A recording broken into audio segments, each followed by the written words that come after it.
मालेगावमध्ये महापौर निवडणुकीनंतर एक मोठी दुर्घटना घडली आहे। मनपा सभागृहातली लिफ्ट कोसळली आहे। ओव्हरलोड झालं आणि त्यामुळे लिफ्ट कोसळलेली आहे। मनपा सभागृहातली लिफ्ट कोसळल्याची दुर्घटना घडलेली आहे। मालेगावमधून ही मोठी बातमी येते। आज महापौर पदाची निवडणूक होती आणि या निवडणुकीनंतर ही मोठी दुर्घटना समोर येते। मनपा सभागृहातली लिफ्ट कोसळलेली आहे आणि ओव्हरलोड झाला आणि त्यामुळे ही लिफ्ट कोसळली असल्याचं कळतं आहे। मालेगावमधून एक मोठी बातमी येते। सध्या महापौर निवडणुकीचे दिवस आहेत। वेगवेगळ्या महापालिकांमधून अशाच बातम्या येत असताना मालेगावमध्ये सुद्धा आज सगळ्यांचं लक्ष लागलं होतं। अनेक खरं तर ट्विस्ट आणि राजकीय घडामोडींनंतर मालेगावमधल्या महापौर पद आज ठरलेलं आहे आणि आज निवड झालेली आहे आणि अशा वेळी एक मोठी दुर्घटना घडली आहे। निवडणुकीनंतर ही मोठी दुर्घटना घडली आहे आणि मनपा सभागृहातली लिफ्ट कोसळली। ओव्हरलोड झाल्यामुळे लिफ्ट कोसळल्याचं कळतंय। नगरसेवक आणि पत्रकार यामध्ये किरकोळ जखमी झाल्याचं कळतंय।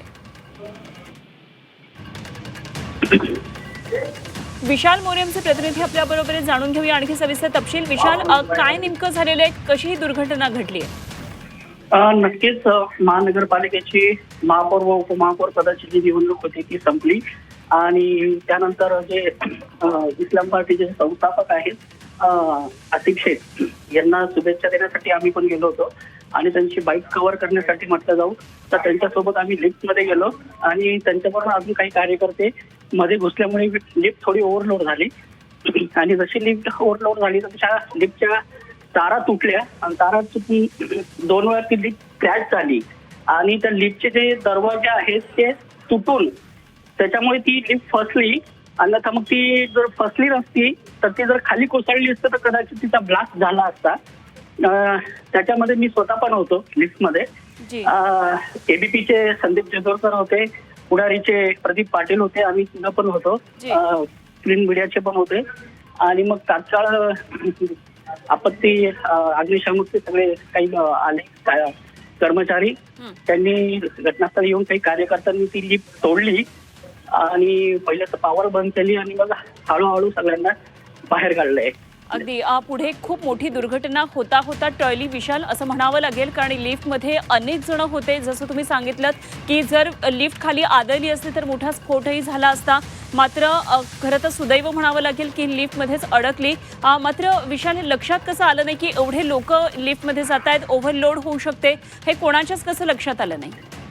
नाही, निवडणूक संपल्यामुळे सगळे काही जे कार्यकर्ते असतील त्यांना आनंदाच्या भरात असतील, मग कोणी शुभेच्छा देण्यासाठी, मग कोणी खाली थांबले होतं, कोणी मग त्या आसिफ शेख यांच्यासोबत जाण्यासाठी काही शुभेच्छा देण्यासाठी ते मध्ये घुसले आणि जसे घुसले तर तो दरवाजाही बंद झाला नाही, तो डायरेक्ट तारा सुटल्यामुळे ती खाली घुसली आणि त्यामुळे तरी 2 वेळा क्रॅश झाली, ती मोठा आवाज देखील झाला। बाहेर सगळ्यांची कार्यकर्त्यांनी सुद्धा बाकीच्यांची सगळ्यांनी गर्दी केली होती की नेमकं काही झालं का बाबा। तर नक्कीच अजितदादा पवार यांची दुर्घटना घडल्यामुळे बाकीचे कार्यकर्ते सुद्धा एकदम सुन्न झाले होते। खूप मोठी गर्दी या ठिकाणी जमलेली होती, शेकडो हजारोच्या संख्येने कार्यकर्ते पण बाहेर जमले होते आणि बरेचसे कर्मचारी होते। दैवच म्हणावं लागेल ते की लिफ्ट खाली कोसळली नाही तर ब्लास्ट झाला असता। अगदी खरे विशाल, या संदर्भात या घडामोडीनंतर ही मोठी दुर्घटना होता टळली असं आपण म्हणूया। आपण सुद्धा या लिफ्टमध्ये होतात, मात्र कोणी जखमी झालं का, काही किरकोळ दुखापत झाली, अशा काही घटना घडल्यात का यामध्ये? किरकोळ दुखापत झालेले आहेत। मला स्वतःला डोक्याला लागलं आहे, काही मुक्कामार लागला आहे आणि जर बघितलं तर त्या लिफ्टची पण जे म्हणतात त्याची देखभाल नीट केली गेलेली नव्हती असंही समोर येत आहे आणि जवळपास बऱ्याच दिवसापासून ती काही दिवसांपूर्वी बंद सुद्धा होती, पण मग ती आता चालू करण्यात आली होती आणि त्याची देखभाल न झाल्यामुळे आणि ओव्हरलोड झाल्यामुळे ही सगळी घटना घडली आहे। अगदी हा महत्त्वाचा मुद्दा आहे। विशाल, धन्यवाद आपण दिलेल्या या सगळ्या सविस्तर माहितीसाठी। विशाल मोरे प्रतिनिधी आपल्याबरोबर होते आणि ही घटना नेमकी कशी घडली, या घटनेवेळी प्रत्यक्षदर्शी ते होते। या लिफ्ट जेव्हा कोसळत होती तेव्हा नेमकं काय घडलं या संदर्भात अगदी सविस्तर वृत्त त्यांनी दिलेलं आहे। आपण या 3 दृश्यांमध्ये पाहतो ही लिफ्ट सुदैवानं अडकली, ओव्हरलोड झालेली होती, तारा या लिफ्टच्या तुटलेल्या होत्या। मात्र एके ठिकाणी अशा एका टप्प्यावर लिफ्ट आली आणि त्या ठिकाणी दरवाजा अडकला, ही लिफ्ट अडकली आणि या दरवाजामधून बाहेर पडताना आपण पाहतोय लिफ्टमध्ये अडकलेले सगळेजण आणि लिफ्ट कशी ओव्हरलोड झालेली होती आपल्याला या दुसऱ्या दृश्यांमध्ये पाहायला मिळतं आहे। तर तिसऱ्या दृश्यांमध्ये या सगळ्यांची सुटका होताना कशा पद्धतीने त्यांना बाहेर काढले जाते पाहते।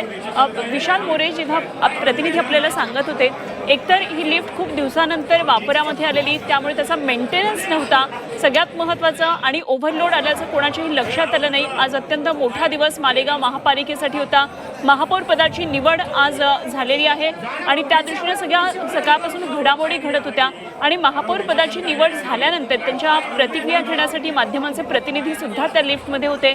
त्याचबरोबर अनेक कार्यकर्ते होते, नगरसेवकांबरोबरचे काही नगरसेवक यामध्ये होते आणि त्याच वेळी ही मोठी दुर्घटना घडली। मात्र ही दुर्घटना मोठ्या प्रमाणात घडण्याआधीच खरं तर कुठेतरी टळलेलं आहे। सुदैवाची ही बाब म्हणावी लागेल। ही लिफ्ट अडकली आणि त्यामुळे खाली कोसळली नाही, तारा मात्र लिफ्टच्या तुटलेल्या होत्या आणि जर ही लिफ्ट खाली आदळली असती तर मोठा स्फोट झाला असता आणि या लिफ्टमध्ये असलेल्या सर्वांच्या जीविताला हानी पोहोचली असती। मात्र सगळ्यांचं दैव बलवत्तर म्हणावं लागेल। लिफ्टमधली गर्दी आपण पाहतो, एका बाजूला सुरुवातीच्या दृश्यांमध्ये किती मोठ्या संख्येनं लिफ्टमध्ये असलेली गर्दी आहे, प्रवासी आहेत लिफ्टचे ते आपण पाहतोय। दुसरीकडे लिफ्ट ओव्हरलोड झाली आणि ती कुठे अडकली, तारा मात्र तुटलेल्या होत्या आणि तिसऱ्या दृश्यांमध्ये लिफ्टमधून बाहेर पडताना सगळे आपण पाहतोय।